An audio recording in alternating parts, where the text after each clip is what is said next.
ముఖ్యమంత్రి గారు రేవంత్ రెడ్డి గారు ఆహర్నిశలు శ్రమిస్తున్న సంగతి మీ అందరూ కనబడుతూనే ఉంది.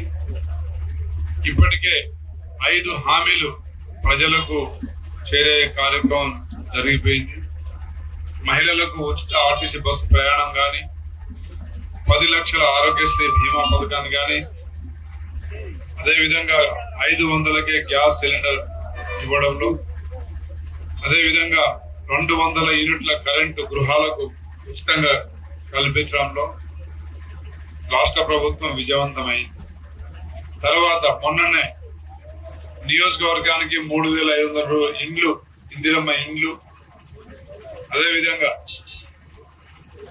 మహాలక్ష్మి పథకంలో మహిళలకు ఇస్తామని చెప్పిన 2500 రూపాయలు మహిళలకు తెల్ల రేషన్ కార్డు ఉన్న ప్రతి నిరుపేద కుటుంబానికి ఈ పథకాలు అందించే కార్యక్రమం ముఖ్యమంత్రి గారు, కేబినెట్ మంత్రులందరూ సమిష్టిగా మరి ఎలాంటి రాష్ట్ర ఖజానా మొత్తం ఖాళీ చేసినా గానీ ఉన్న దాంట్లో పేదలకు ఇచ్చిన మాటల్ని, హామీలు నిలబెట్టుకుంటూనే ఇంకా కొన్ని కొత్త కొత్త కార్యక్రమాలు చేపట్టే కార్యక్రమంలో ముఖ్యమంత్రి గారు నిమగ్నమై ఉన్నారు.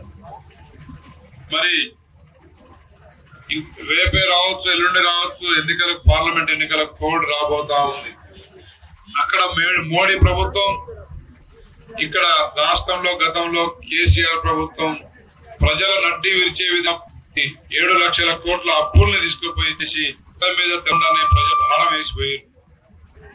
అదేవిధంగా మరి మన